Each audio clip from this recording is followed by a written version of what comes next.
night riding, you can't see anything. This is why I don't go riding at night, because you have a lot of hazards that could pop out in front of you, like the side of the vehicle right here. Dumb driver. Illegal U-turn in the middle of an intersection. Yeah. You never know. It did happen fast. So how do we prepare ourselves for possible crashes at intersections? Looks like that dude just took off too. I'm good. You alright? Oh, maybe not. I don't know. How do we prepare? Write it down. How do we prepare before the intersection to possibly reduce this type of stuff? Looks like there's another rider there, so we're riding with a group. All right, so right here, take a quick look. We're riding around, terrible vision. Our headlights are terrible. So realize this, okay? Now you might be able to see a little bit better when it's actually you. The cameras can't really pick up a lot of light. So Sean and Anthony, roll up the throttle, cover the brakes. Andrew Brunk says slow down. Exactly. So before an intersection, which you can see from right here, you can see that it's an intersection with those green lights, and you can see the car right here. Okay, intersection. What do I do, class? What do? We go into orange stage. We are prepped and ready for anything because we don't know what's going to happen. Intersections are deadly for motorcycle riders. Same thing with corners. Okay, so we're going to get up to here. We see the side of the vehicle already. Oh, what is this dumb doing? So as soon as you see that, we should have perceived it.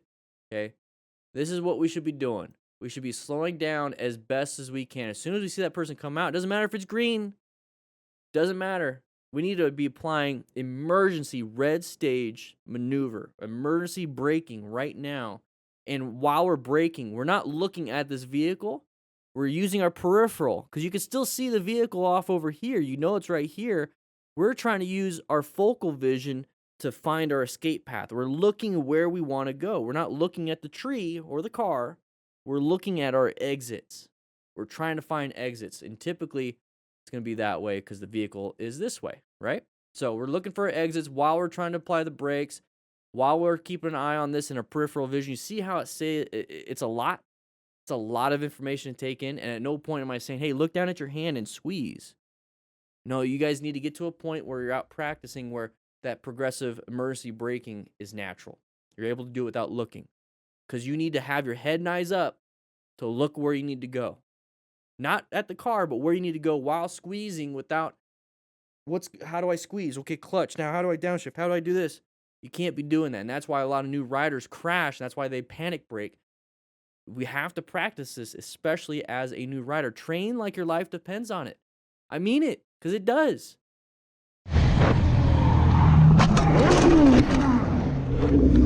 That guy shouldn't have done it. Who's at fault? The car driver. Who's responsible for not crashing? Us. Very simple. Coco LLKS, your stash grew into a beard. Woo! Looks good. You alright?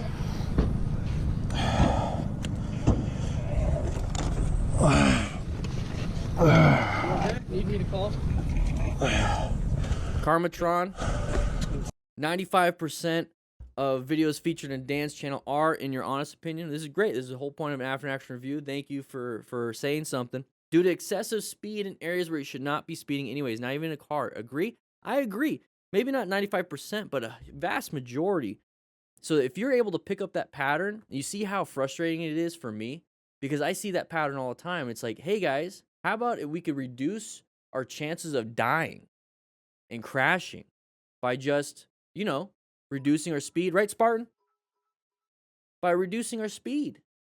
Wow, isn't that crazy?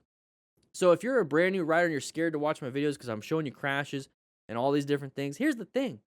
We're finding the problems and we already know the solution, but nobody wants to take the solution seriously. So slow down. So thank you so much, Karmatron 2, for the, you didn't raise your hand though. You didn't raise your hand. It's fine though. It's fine. I expect my rookies to. It's okay. It's okay. All right, we're riding around with Noah. Line of sight. Oh! For some reason, I thought this was in reverse. I'm sorry. 1 second, guys. I really thought like that truck was like the video was going in reverse, but somehow we were going forward. It was like an optical illusion, right? Doesn't it look like it does look, right, Coco? So we're gonna see this right away. We see while we're riding around, having a great time on our cruiser. We're not wearing full gear. So, hey, you know, that's the thing is if you guys can't afford the gear, that's one thing. But if you can't afford the gear, but you're choosing not to, that's a no bueno situation. So everybody in class, what you should be doing is going down in the description, ddtfcrew.com/beginner gear. Find some good gear at Revzilla. It's going to help out a lot because if you crash, you're going to get some injuries. So let's mitigate as much as we possibly can. Plus, it's an affiliate link and it helps out. So side of the vehicle right away. There you go. So I didn't have to go any further. Side of the vehicle, that's going to be the uncommon thing in a common situation. You got to be very careful with that. As soon as you see that, get that gut reaction of, this is no buenos. We should probably figure something out. Hey, you know, I don't know. Yeah. If you start doing that, go ahead and reduce your speed. Reduce your speed. That way you can actually anticipate what's happening. You get a little bit more time to make a decision. And while you're reducing your speed, you're getting some right head world. Woo! That's the editor, by the way. Welcome to the veteran crew. But when you're reducing your speed, you're getting some weight on that front tire. Just a little bit, you know, because your engine braking. So now you got some more traction on that front tire. So if you ever have to squeeze that front brake, guess what? You're going to have a little bit more traction. So that's going to be very helpful. Same thing with swerving, too. You're going to have more traction. So we're not supposed to just get around vehicles that we can't see around. We're supposed to be like, what's going on? Orange stage. So right here, we're kind of in a bad spot. But at this speed, we should still be able to, you know, slow down, maybe stop. So why aren't we doing that? Because we see it a little bit too late. We can't recognize the pattern early enough. Side of the vehicle is going to help you out with that. So if you ever see side of the vehicle, like that red vehicle, you should already be in orange stage, prepped and ready. But now you see the side of a trailer and a blue vehicle, oh, you should be really prepped and ready. So we're going to be doing this. And we're going to be locking up the tires. You hear how it's like, no ABS on that. That's fine. You don't need ABS on a bike. I highly recommend getting ABS on your motorcycle. But what you can do is that progressive brake pressure. I keep saying it. It seems like it's the solution to a lot of braking problems. It's because it is. So practice your braking. We got some videos on motorcycle training concepts. You might want to check it out.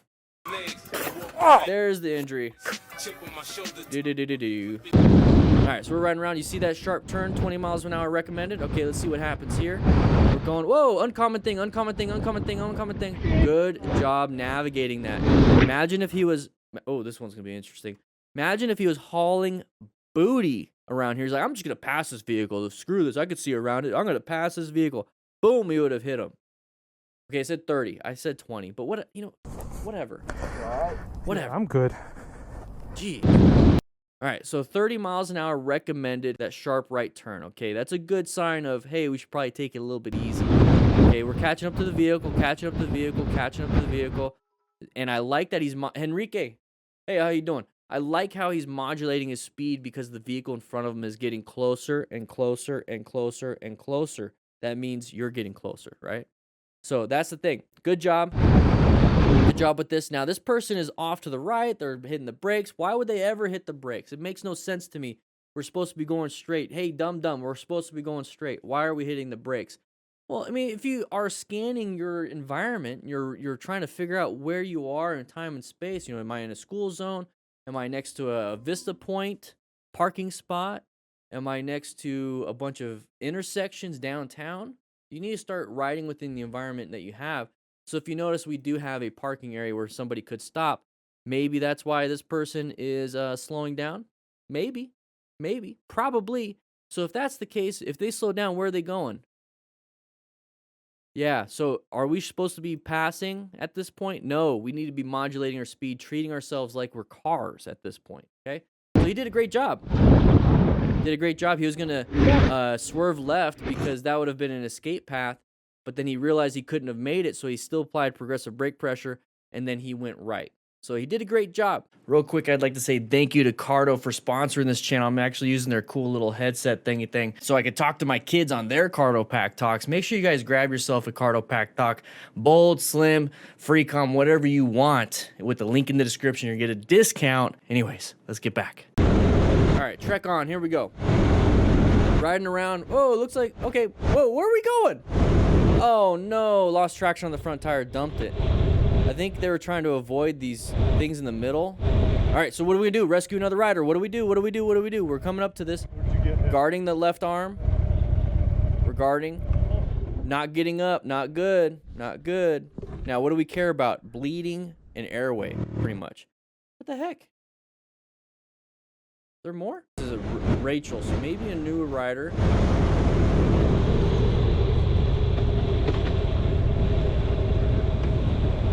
All right, so we're riding around, not getting up, not good. Not good. Where'd you get hit?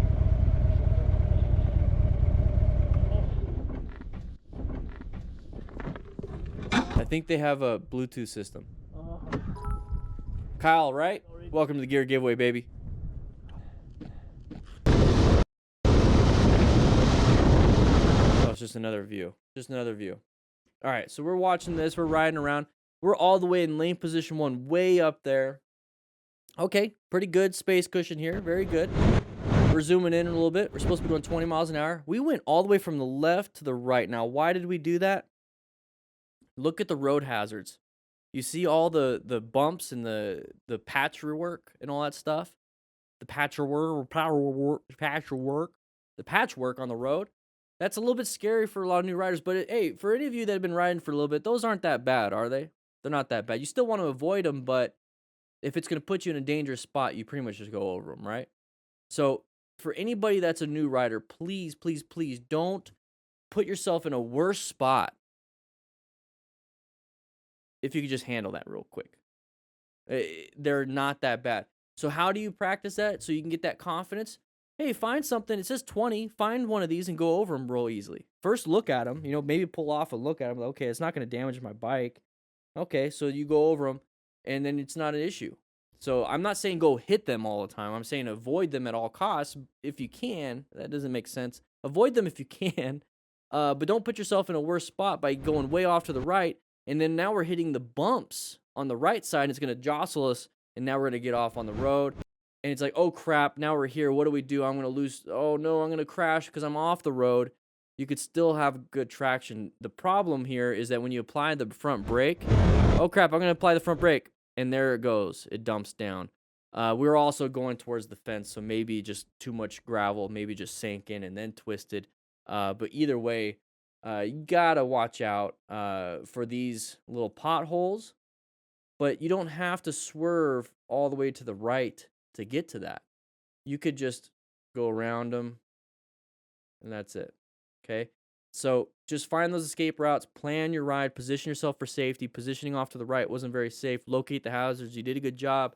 We did a pretty bad adaptation, okay? Pretty bad adaptation. It sucks. I'm glad they had gear. They got some gear. It's going to minimize as much as possible. But it's still not fun. Still not fun. Imagine hitting the ground and one of these rocks, boom, right in the side of the head. Thankfully, got a helmet. Definitely a learning experience, right, Gator? Woo! Man. Yeah, see, it's not that bad. All right, so here we go. We're going to be riding around with a friend.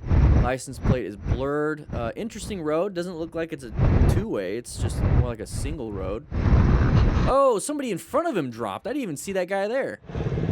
Anybody see that guy? All right, so why do you think he fell? There's some road surface hazards. Okay, so his front wheel hit that bump pile of asphalt. Front wheel got some air, then back wheel hit same place. So the landing became uncontrollable and he went down. Okay, good after action review from this rider. Very, very good. I like that. Is there any more that they're going to do? You can see on his arms that he gets a wobble before the bike falls over. Okay, so where's the wobble? Let's see if we can see the wobble. Good job with the after action review. Oh, yep, hit something. He hit that bump. All right, so look at the head and shoulder hitting. That was his whole face. So if he didn't have a full face, he would have been tore up. That would have been really bad. And there's the more tumbles. So the more tumbling, that's where you're going to get more possible broken bones and impacts. Not good, but hey, good job, KSC MC, with the after action review. What's up, Jussie? How you doing? So what can we take away from this? I don't have to talk too much about this one. The best thing we could take away from this is one of the typical hazards that we have to always watch out for is road surface hazards. So you have to navigate around those road surface hazards. So now here's the thing. When it comes to riding in a group ride, you know, we're pretty much staggered, right? We're like this. Well, what happens if there's hazards in front of this part but nothing over here? Well, that's what you do or this is what you do. You just switch over and you switch over and you continue going. And then when you get past it, you switch back over and you switch back over. It's pretty simple. You ride your own ride. You don't just stay in that staggered position. And you always want to watch out for road surface hazards because this could happen. But good job, KSEMC. Very good job. I like the after action review. Wear full gear, everybody. You know, we got a link in the description for some beginner gear from RevZilla. Go ahead and check it out. You might find some stuff that will fit you.